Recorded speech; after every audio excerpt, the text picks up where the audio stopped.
Welcome to another Todd's 2-Minute Tech Tip Tuesday. Brought to you by the National RV Training Academy, the largest hands-on RV training academy in America. Hey, before we get to the video, which I know this is the reason why you're here, go ahead and hit the subscribe button. That way you don't miss anything. Hit the subscribe button now. Thank you. Now, back to our Tech Tip Tuesday.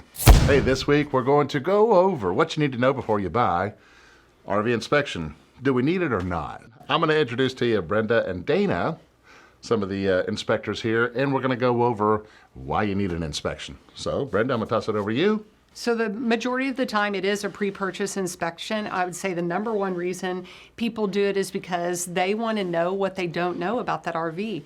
We're the eyes and the ears for those people. They may live in another state and have found an RV in my area that's their ultimate RV, and they need somebody to go lay eyes on it before they make the trek out there to make the purchase. So they'll hire an inspector to just at least do the once over, and we do a really in-depth inspection. How do we tell people who are, hey, look, you can see the RV, but you're still in an inspection?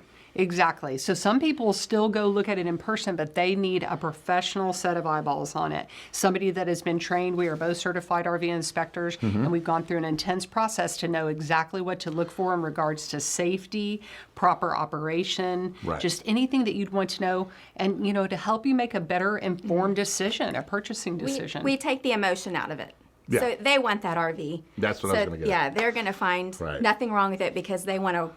If they're looking to purchase it, they've already fallen in love with it. But looking at your own RV as saying doing a self-inspection is kind of like, getting into a relationship. You tend to look over, if you like what you're looking at or whatever there may be, you tend to overlook a lot of the problems and maybe some of the warning signs. Okay? One thing to be thinking about is if you have an objective third party looking at things, pointing out those warning signs, red flags or whatnot, they may be able to prevent you from very hard decision later on, right? Because of course it's easier to walk away from something you never purchased or never committed to. It's a heck of a lot harder once you're committed to it, once you purchased it. Now you see all the red flags and now you have buyer's remorse. Right? What you don't think about is there's so many different points that those few things can add up to be quite a bit, right? And it may take this much more money to fix, or it may never be fixable. So having, a third party looking at this and have no judgment whether this is a great RV or not kind of takes away, as you said, the emotion. Well, and what about, like if it's at a dealership, what's that help them? Well, the one thing I usually tell my clients is once I go put my eyes on it and do my inspection, they're pretty secure in knowing they don't have to bring it back after that first shakedown. Like I've done the shakedown for them other than the actual living in it. I found all the little meaningful nitpicky things that maybe a dealership might miss because they're just doing a generic PDI. Right. So they don't have to schedule a return within a few weeks to have that RV looked at and waste precious camping time. Totally we can true. negotiate that all those things are fixed before they ever leave the lot. Before they take ownership of it, hey, here's what needs to be done. The one thing I do want to point out, right, that these are not just a third party who still hasn't been trained. You guys have been trained through the National RV Training Academy, the NRVIA, the National RV Inspectors Association, have gone through the full training. I mean, pretty much techs, other than they're not doing the repair work. And that's another thing. If you have the dealership actually do the inspection, their job is to point stuff out so that they can turn around and fix it. Okay, inspectors cannot fix things. So when they point something out, they have no skin in the game. They're just there to point it out. You decide what you do with it from there. Is that correct? Exactly. And what I loved about being a part of the NRVIA is we have a very, I'll call it strict, but very specific code of ethics and standards of practice that we live by. And I think that gives customers peace of mind too, that we are the neutral party. So we're going in there, we know exactly what to look for. Like Dana said, the emotion is out of it. And I love that. I think it's a very professional organization. And by the way, just for proof of concept, would you ever inspect your own RV if you were to purchase one? Nope, and that is my own? Yeah, I mean, if you're about to purchase one. Dana did that. I wouldn't. I did, but only because I was traveling 5 states to get there to pick it up. So. Right, but see, I wouldn't do that.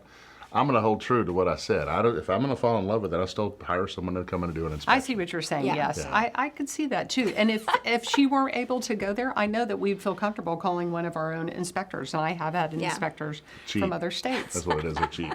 Yeah, so let's go ahead and cover this. Why would you want to choose An NRVIA certified inspector versus a third party, an SOB.